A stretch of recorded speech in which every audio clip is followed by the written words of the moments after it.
Philippe Vigier, député UDI de l'Eure. Bonjour Monsieur Vigier. En entendant tout ça, vous ne regrettez pas d'avoir hier boycotté, parce que vous faisiez partie des 2 députés, donc avec Jean-Christophe Lagarde, qui avaient boycotté cette séance à Versailles. Est-ce que vous ne regrettez pas votre geste ? Je ne regrette absolument pas. Moi, j'ai relu depuis le discours du président, j'ai écouté les différents commentateurs et notamment la personne qui vient de s'exprimer avant moi. C'est un grand discours de philosophie politique, très bien. Mais si je peux me permettre, il y a une belle phrase de Rabelais, puisque vous voyez, on est dans les auteurs. Envie de bonne soupe et non de beau langage. Eh bien, je crois qu'il faut que la France, justement, le retrouve l'efficacité, qu'elle puisse apporter des réponses à celles et ceux qui se cherchent, qui sont dans la souffrance. Et ce pays, il mérite une transformation en profondeur. C'est d'ailleurs un mot d'Emmanuel Macron. Donc on va voir cet après-midi ce que va dire le Premier ministre. Moi, je ne voulais pas, si vous voulez, que le président de la République, quelque part, entache le discours d'aujourd'hui qui sera prononcé par le Premier ministre, qui, lui, va engager sa responsabilité. Alors que hier, c'était un discours sans réponse. Alors un discours sans réponse, ça n'a pas de sens, puisque les groupes parlementaires ne peuvent pas s'exprimer pendant que le président de la République est là. Donc j'ai relu ce discours à 2 reprises d'ailleurs depuis hier, vous voyez.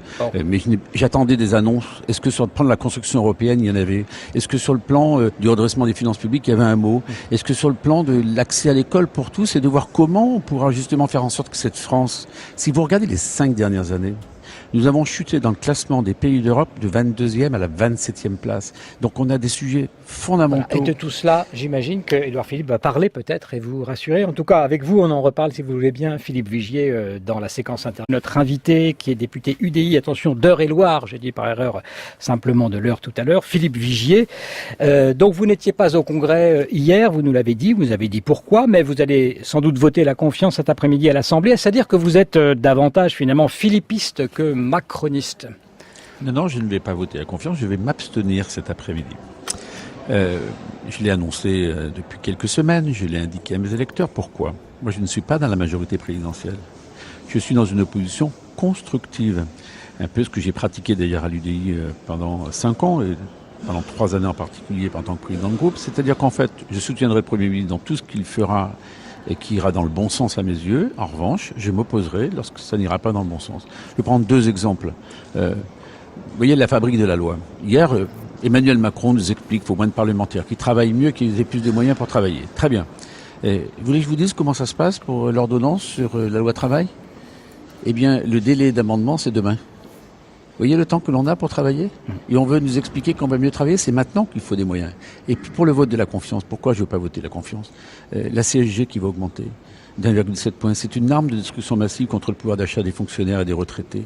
Et puis par exemple, le fait qu'on vient d'apprendre du fait de la dérive des comptes publics, que les fameux CICE, les crédits d'impôt, compétitivité, emploi, qui devaient être transformés en baisse de charges sociales, ne le sera pas en 2017 pour cause de dérive des comptes publics. Donc, je trouve qu'on ne prend pas le bon chemin pour la croissance. Donc, je vais écouter avec attention ce que va dire Édouard Philippe. Je l'aiderai autant que je le pourrai. Et j'en prends cet engagement devant vous et devant vos auditeurs. En revanche, chaque fois que je vois qu'il y a des décisions qui ne iront pas dans le bon sens, eh bien, je m'y opposerai avec force. À côté de vous, Stéphane Robert qui vous pose une question. Oui, Philippe Vigier, vous restez finalement dans le groupe des constructifs qui a failli éclater depuis, parce qu'il y a eu un gros problème il y a quelques jours. Il a été traversé par des tourments. Qu'est-ce qui s'est passé ? Comment vous avez réglé la chose ? Les choses sont très simples. Il y a eu une candidature à la questure qui n'était pas prévue, pas destinée en réunion de groupe, qui est arrivée comme cela en début d'après-midi la semaine dernière et qui fait qu'un des nôtres est devenu questeur de l'Assemblée nationale alors qu'il n'aurait pas dû l'être puisque c'était réservé au groupe le plus important de l'opposition. Et d'ailleurs, on a perdu comme cela une vice-présidente de l'Assemblée nationale qui nous était destinée pour Yves Jégo, et c'est un peu dommage. Et puis on aurait pu également gagner la présidente de la Commission des affaires des finances. Il n'y a pas de problème de fond.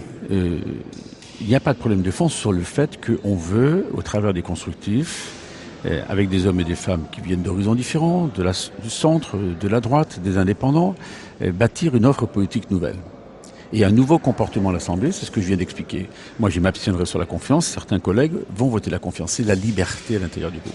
Mais on veut offrir une offre politique nouvelle. Pourquoi ? Parce que cette France est tellement abîmée qu'elle ne peut plus supporter qu'un camp tape sur l'autre toute la journée. Mais pour qu'on puisse avancer, il faudra que le gouvernement soit aussi à notre écoute. C'est pour ça que je parlais des ordonnances. Vous voyez, moi, je fais du pratico-pratique.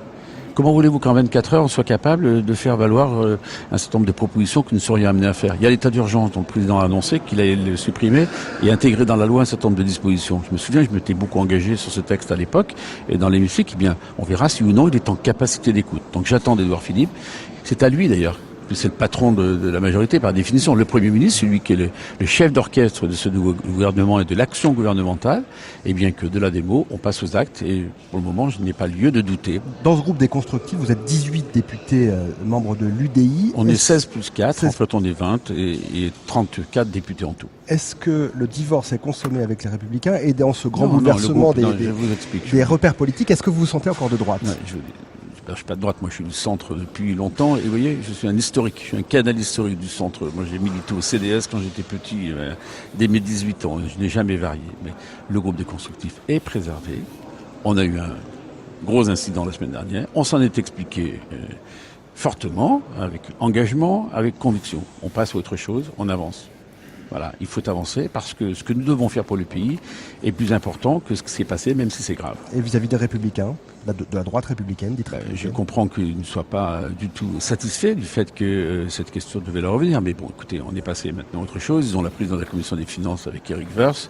Ils auront des vice-présidences le moment venu lorsqu'ils décideront de rejoindre le bureau. Je n'ai pas cautionné cette manœuvre de la semaine dernière. Je ne la cautionne pas plus aujourd'hui.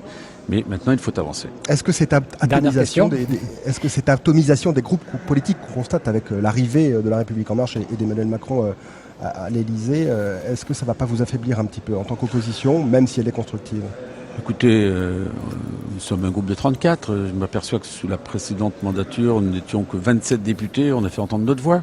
On sera là pour faire des propositions. Vous écouterez le discours cet après-midi qui sera prononcé par Stéphane Demilly. Il y a un certain nombre de propositions qui émanent de nos rangs et qui montreront qu'on sera là sur le fond. Vous savez, moi je suis un député, certes, fait de la politique, mais aussi je suis sur le fond. Parce que vraiment, je veux que ce pays avance. Regardez, je termine sur ce mot. Cette ruralité, ces quartiers qui sont désemparés, qui n'en peuvent plus, qui sont au bout du chemin. J'ai proposé pendant la campagne présidentielle la création d'une agence nationale de la rénovation rurale. Bref, pour donner des vrais moyens à la ruralité, pour le numérique, pour l'accès aux soins, pour l'accès à l'éducation, pour l'accès à la culture. Parce que oui ou non, on va changer le paradigme sur lequel on met 10 fois plus d'argent dans les agglomérations que dans le monde rural. Et après, qu'est-ce qui s'ensuit? Il s'ensuit qu'il y a de moins en moins de gens qui vont voter et que c'est même la légitimité à la fois du gouvernement mais également des députés qui est en cause. Donc vous voyez que là, j'attends du gouvernement des réponses. Voilà, vous aurez peut-être des réponses tout à l'heure cet après-midi dans ce discours de politique générale du Premier ministre. Philippe Vigier, merci beaucoup, député UDI donc d'Eure-et-Loir. Merci aussi à Stéphane Robert donc, qui est avec vous à l'Assemblée. La météo.